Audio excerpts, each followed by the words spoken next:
Loué soit Jésus-Christ. Il est juste, il est bon, il est beau, il est nécessaire, il est indispensable d'applaudir l'Évangile. On peut l'applaudir.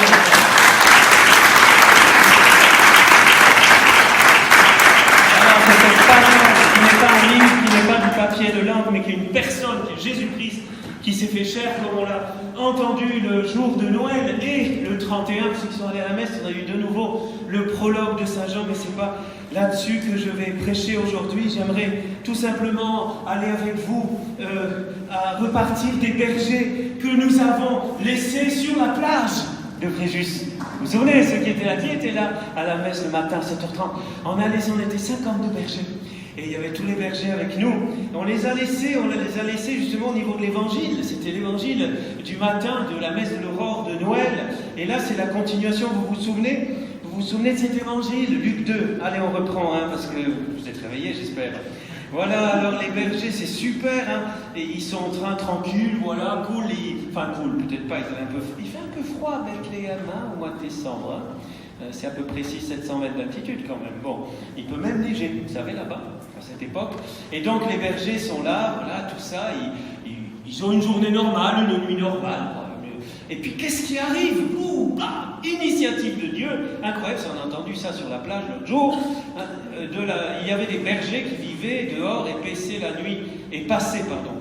moutons, mais ils passaient la nuit dans les champs pour garder leurs troupeaux. L'ange du Seigneur se présenta devant eux. Donc première chose qui arrive, initiative de Dieu qui fait irruption dans leur vie quotidienne. Le surnaturel, le divin fait éruption dans l'humain le plus simple, voilà, des bergers qui gardent des moutons. L'ange, donc, et puis la gloire du Seigneur les enveloppa de sa lumière. Il n'y a pas une description de comment c'était, mais c'est incroyable cette histoire. La gloire les enveloppa de lumière, ils furent saisis d'une grande crainte. Alors l'ange dit, ne craignez pas, car voici, je vous annonce une bonne nouvelle, évangélium, une bonne nouvelle, c'est l'évangile. Je vous annonce un évangile, on aurait pu traduire.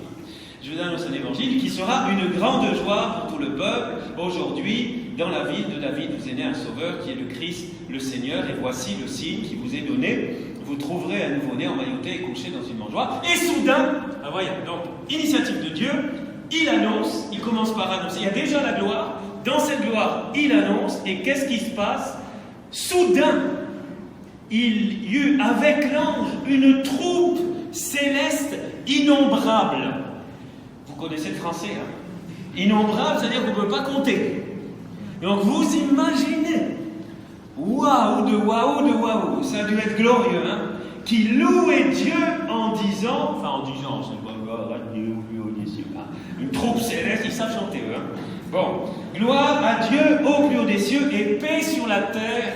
C'est peut-être pour ça aussi qu'aujourd'hui c'est la journée de prière pour la paix, et paix sur la terre aux hommes qui l'aiment.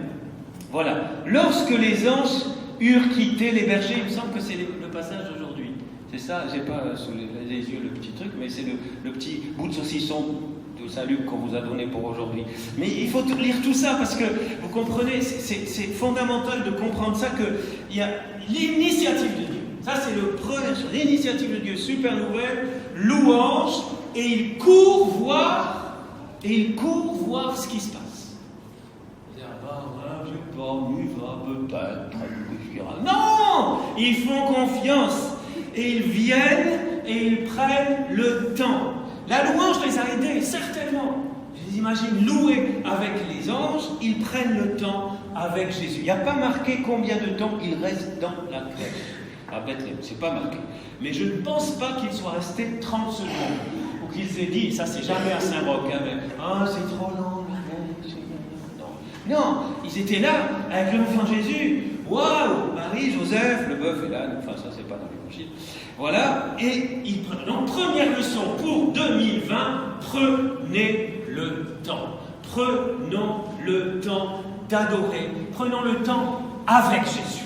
Ça, c'est une des toutes premières leçons. Il y en a beaucoup de leçons dans cet évangile de Luc, chapitre 2. Mais une des leçons, un enseignement pour nous, et qui peut être aussi une bonne résolution. Alors j'écoutais ce matin, hier soir, je ne sais plus, que oui, les résolutions, on les tient les 3 premiers mois, après ça ne marche plus et on reprend les mêmes l'année suivante. C'est pas vrai, moi je ne suis pas d'accord avec ça. Il faut prendre beaucoup de résolutions pour qu'il y en ait quelques-unes qui tiennent. Moi, c'est ma théorie. C'est plus que ma théorie, c'est mon expérience. Vous prenez plein de raisonnements. Je me souviens, je ne vais pas dire pourquoi, mais d'avoir été délivré d'une chose dans ma vie un premier jour. Il y a eu une grâce, bien sûr, c'est la grâce de Dieu. Mais après, et là, ça y est, j'ai décidé, et bien, c'est pas comme le régime, ça a marché. Voilà. Ou comme quand on arrête de fumer. Ah, peut-être que certains vont décider d'arrêter de fumer, et ça marche. Avec la grâce de Dieu. Il faut prendre des résolutions. Donc, parmi la première résolution que je vous encourage à prendre, c'est prenez du temps avec Jésus à l'image du temps gratuit, du temps pour louer, comme on a fait hier. C'est une super soirée. Du temps où on a eu qu'une heure et demie, mais bon. Du temps pour louer, pour dire merci, on oublie la montre, on oublie tout ça, on est là. Voilà, si vous devez faire la cuisine à votre mari, vous n'oubliez pas, hein, voilà, avec responsabilité, les pieds sur terre, mais prendre du temps pour rencontrer Jésus.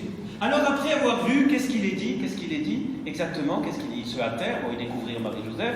Après avoir vu verset 17, ils racontèrent ce qui leur avait été annoncé au sujet de cet enfant, et tous ceux qui entendirent s'étonner, il y a de quoi s'étonner quand même, mais s'étonner de ce que leur racontaient les bergers. Personne, écoutez-moi bien, les anges se sont déplacés pour donner les instructions, l'ange de Dieu et toute la troupe céleste, aux bergers.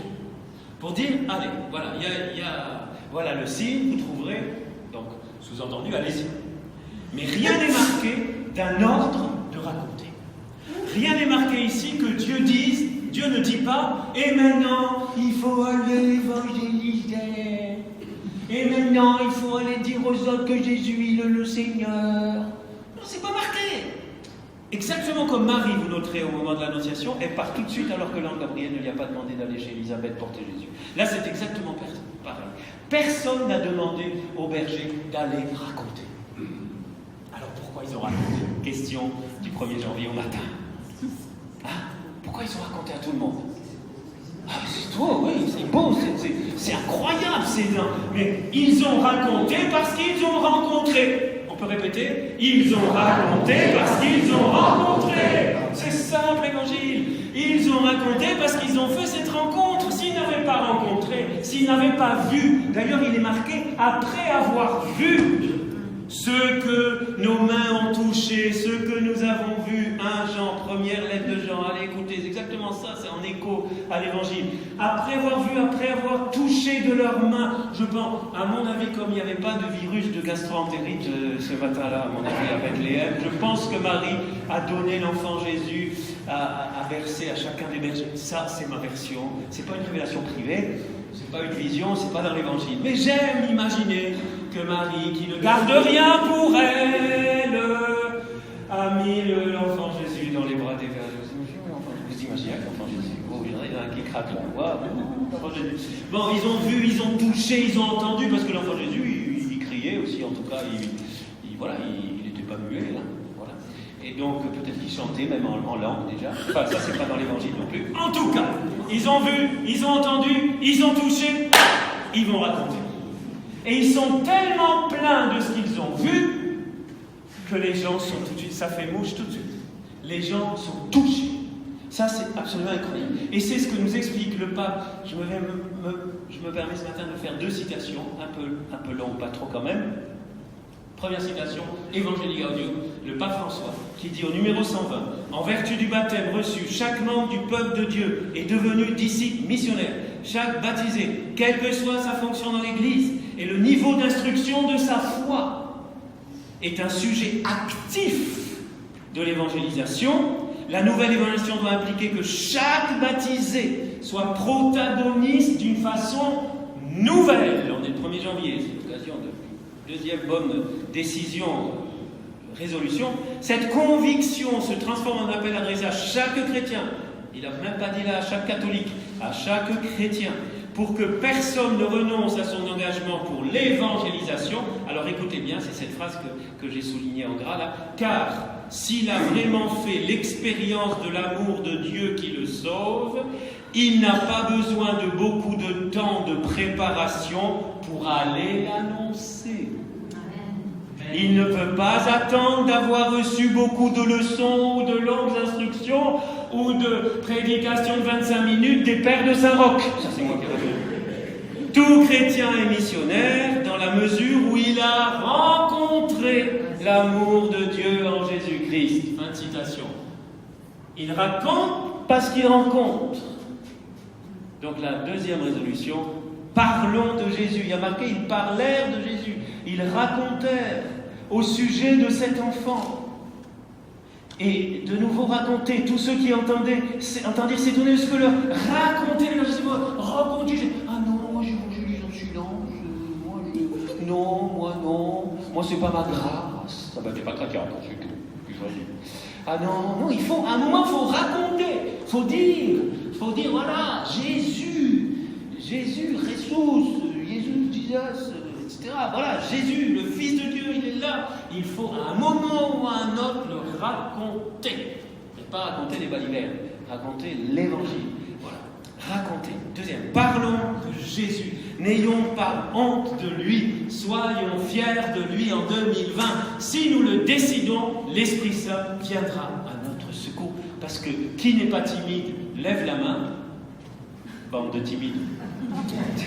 Il y en a qui ne sont pas timides quand même. Moi, je suis timide. Hein? C'est pas facile. Moi, je prêche devant des dizaines de milliers de personnes. Mais 1 million, ça ne me gêne pas. Même 10 millions. Mais quand je me trouve pas face à quelqu'un dans la rue, dans le métro. Non, il n'y a pas de métro ici. Bref, c'est plus difficile. Ou dans l'avion, ou ailleurs.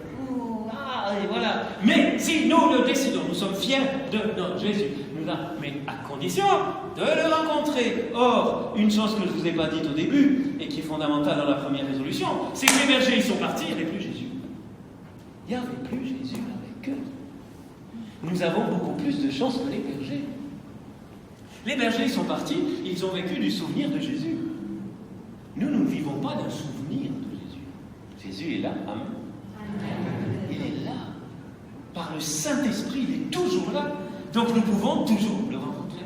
Nous pouvons toujours être en sa présence et donc toujours vivre je ne trouve pas les mots. Bref, que le feu en nous soit sans cesse renouvelé pour pouvoir aller raconter et que ça vienne de l'intérieur.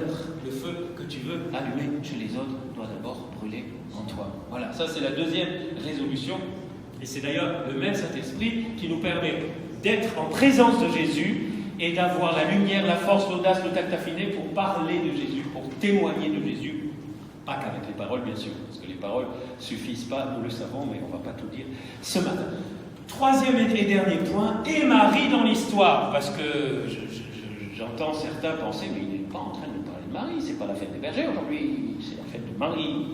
Alors, Marie dans l'histoire, que dit Luc de Marie? Et que dit la parole de Dieu de Marie? Réfléchissez un peu. Ce matin, je me suis réveillé, je ne devais pas prêcher, mais bon, ce matin, je me suis dit, waouh, qu'est-ce que je vais dire? Et puis, il m'est venu un truc, je n'avais jamais pensé à ça. Réfléchissez. Aucune personne au monde n'a eu un acte de confiance aussi grand que a eu Marie. Parce que pour croire cette histoire complètement dingue, encore pour croire un miracle extérieur, la foi, mais là c'était à l'intérieur d'elle-même. Pour croire, parce que moi j'ai jamais été enceinte, je crois que je ne serai jamais, mais enfin, je ne sais pas comment une femme enceinte perçoit, à partir de quel moment elle perçoit qu'il y a quelque chose, ou plutôt quelqu'un, ou quelqu'une en elle. Je ne pense pas que c'est elle attend 3-4 mois pour ça. Bon, ça doit dépendre des femmes. On fera une interview à la sortie, peut-être, savoir, mesdames qui avaient enfanté, comment ça se passe.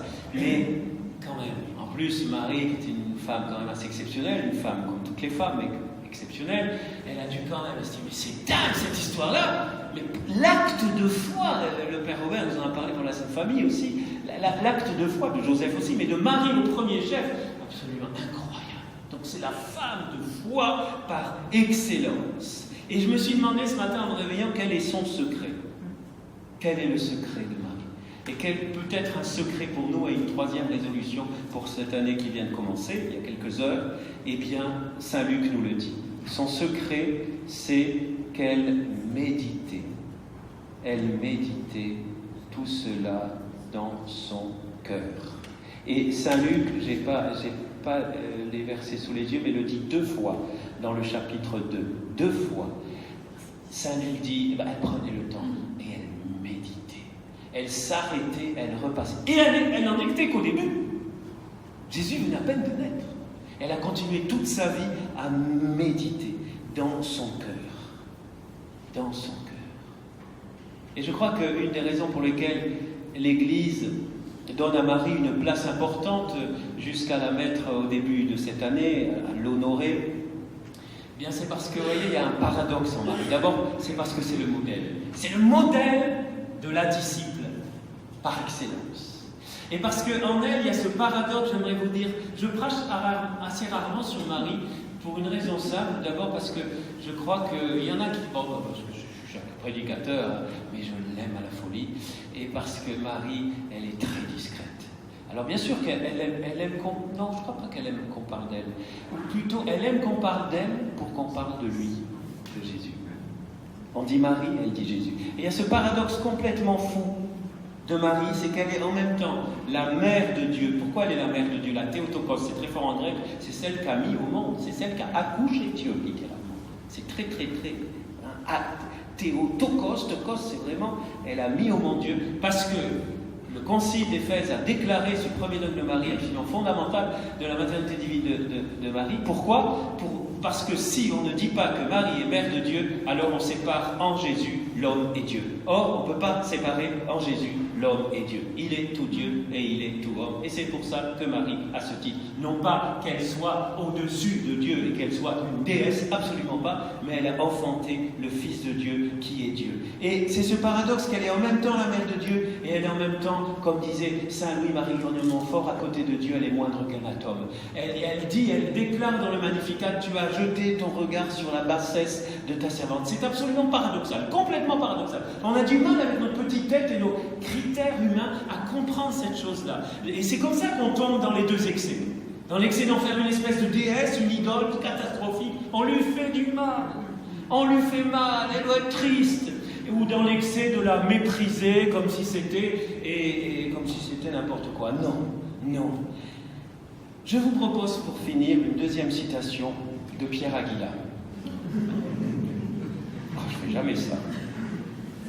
Mais c'est pas le Père Pierre, c'est Pierre Aguilar, séminariste, en mars 81. C'est loin, mars 81. J'ai retrouvé un commentaire, un travail que j'ai fait au séminaire en avant-dernière année sur le commentaire de Martin Luther sur le Magnificat. Martin Luther, réformateur, a écrit, alors qu'il venait déjà d'être excommunié par l'édit de Worms, je vous fais un peu d'histoire, en 1521, c'est dans ces années-là, alors que la réforme avait commencé, que c'était déjà les protestants et compagnie, eh bien, il a écrit ce texte fabuleux que j'ai commenté. Alors, je ne vous lis pas tout, de grâce, mais j'aimerais juste vous lire le passage sur la mère de Dieu, parce que c'est très éclairant. Il commente, car le Tout-Puissant a fait pour moi de grandes choses. Et Luther demande, que sont donc ces grandes choses? Commentaire de Pierre Aguilar, séminariste. Je suis fier de moi. Pour le réformateur, non mais j'ai relu ça ce matin, j'ai dit, mais à 22 ans, il a écrit ça. C'est un commentaire de texte, c'était pas... Et c'était pas écrit à l'ordinateur à l'époque, tout à la main. Pour le réformateur, elle se résume en 2 mots. Maternité divine. Mère de Dieu. Cette grâce explique toutes les autres faveurs. C'est pourquoi, citation Luther, Marie occupe à la tête de l'humanité un rang unique et absolument exceptionnel. Qui pourrait l'égaler? Luther. Je continue la citation. Elle est la mère de Jésus qui a pour père le Tout-Puissant. Elle-même ne trouve pas d'expression pour désigner une pareille grâce. Fin de citation. Commentaire de Pierre Aguilar. C'est pour cela qu'elle parle seulement de grandes choses. Pour Luther, il n'y a aucun doute. Marie est bien mère de Dieu. C'est son premier titre de gloire qui résume tous les autres. Mais il ne faut pas oublier que cette dignité, Marie la doit à la grâce seule. Luther écrit en effet, citation, « Bien qu'exempte du péché, Luther, 1521, Bien qu'exempte du péché, Marie n'était nullement digne d'un pareil privilège, qui surpasse tout ce qu'on peut imaginer. Comment une créature pourrait-elle en effet mériter d'être la mère de Dieu? Waouh, fin de citation. Elle est consciente de cela, et c'est pour cette raison qu'elle ne veut pas, dit Luther, qu'on fasse d'elle une idole. En conséquence, commentaire du père de Pierre Aguilar, nul ne doit louer Marie ni la glorifier pour Luther. Louer Marie ni la glorifier, c'est le Tout-Puissant qu'il faut honorer et louer. Il suffit de se réjouir avec elle. C'est ici peut-être, commente Pierre Aguilar, que la théologie catholique, sans parler de la théologie orthodoxe, irait plus loin que Luther. Évidemment. Car Marie ne partage-t-elle pas la gloire de son Fils depuis le jour de l'Assomption? Mais encore faut-il savoir ce que Luther met sous les mots de louer et de glorifier. De toute façon, il écrit cela pour insister sur la simplicité de Marie, comme Pierre Aguilar, pauvre parmi les pauvres, même s'il en reconnaît la grandeur. Cela est confirmé par la suite du Magnificat, saint est son nom, c'est-à-dire que la gloire, l'honneur est mise à part, réservée à Dieu. C'est donc au Seigneur seul que revient la gloire, comme il est dit, que ton nom soit sanctifié. Je suis fier de moi, séminariste. Ouais, d'avoir... Non, n'applaudissez pas, c'est pour rigoler un peu. Mais c'est fou, hein, vous voyez, après, ça un peu... Voilà, les positions sont durcies, on ne va pas faire ici l'histoire de l'Église. Mais on est en train de vivre des beaux moments d'unité, où Marie, contrairement à ce qu'on peut penser, n'est pas celle qui va continuer à nous diviser, mais c'est celle qui va nous aider à nous rapprocher entre chrétiens. Et c'est beau de voir ça. Ces amis pasteurs qui prêchent de plus en plus sur Marie à partir de la Bible, non pas encore une fois pour en faire une idole, mais pour la voir comme un modèle de foi surtout. Bienheureuse celle qui a cru à l'accomplissement. Et j'aimerais une dernière petite truc qui m'est venu ce matin en me réveillant, merci Saint-Esprit, c'est qu'en fait Marie épouse, et c'est ce qui me plaît plus chez elle personnellement, elle épouse complètement le projet de Dieu, sans aucun doute. Elle y va à fond. Marie, c'est une femme à fond. Elle est le modèle vraiment de celui qui suit Jésus à fond, qui ne met pas en doute son projet, qui l'épouse, che asseconda il progetto di Dio, en italien c'est plus beau, qui asseconda, j'aime ce verbe italien, c'est-à-dire, il n'y a pas on dirait épouse, c'est-à-dire vous comprenez ce assecondare, c'est un peu l'italien. Elle y va à fond, quoi. Elle fait sien, elle s'approprie le projet de Dieu. Elle n'est pas, pardon Marie de l'expression, mais c'est pas une mère porteuse. Les intérêts de Dieu, c'est ses intérêts. Elle adhère complètement, et c'est ce qui va lui permettre d'aller jusqu'au bout. Et c'est en cela particulièrement qu'elle est pour nous un modèle extraordinaire. C'est ce que je vous souhaite, c'est mon vœu le plus cher pour chacun de vous, pour toute notre fraternité, pour cette paroisse Saint-Roch, pour toute l'Église, c'est que nous adhérions pleinement au projet de Dieu dans nos vies. Amen ou pas amen? Amen. C'est un unique projet, mais qui se décline selon chacun, selon les vocations propres, selon les missions propres, selon les temps et les moments, selon les âges de la vie. Mais même si le corps va en déconfiture, enfin c'est ma version de Saint Paul, l'esprit se renouvelle par le Saint-Esprit et nous pouvons, comme Marie, quel que soit notre âge, nos forces, nos faiblesses, dire au Seigneur, tu as jeté ton regard sur la bassesse de ton serviteur, de ta servante. Saint est ton nom, je veux te louer avec Marie, avec les bergers, avec toute l'Église, toute cette année, chaque jour, je veux toujours commencer. Un dernier petit conseil, les amis. Vous voulez mieux vivre 2020, c'est bien les vœux de santé, tout ça.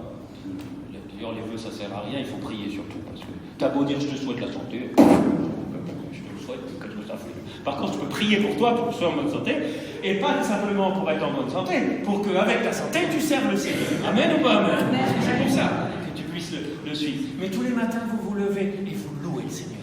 Commencez par louer le Seigneur quand vous réveillez. Je sais que c'est difficile. Il y en a qui sont du matin, il y en a qui sont du soir. Et si vous n'arrivez pas, vous mettez un... Non, c'est plus des cassettes, voilà. Vous mettez un CD, vous mettez votre ordinateur, vous mettez de la musique, vous mettez ce que vous voulez. Non, pas ce que vous voulez, les trucs chrétiens, c'est mieux. Et puis vous louez, vous levez les bras. Personne ne vous voit dans votre chambre. Sauf mari ou votre femme, si vous êtes marié, mais sinon vous allez dans une autre pièce. Et vous commencez à lever les mains, dites merci Seigneur pour cette journée, merci pour tout ce que tu vas me donner, merci vraiment parce que tu m'appelles à te suivre et que je veux être ton disciple missionnaire. Au nom du Père et du Fils et du Saint-Esprit. Amen.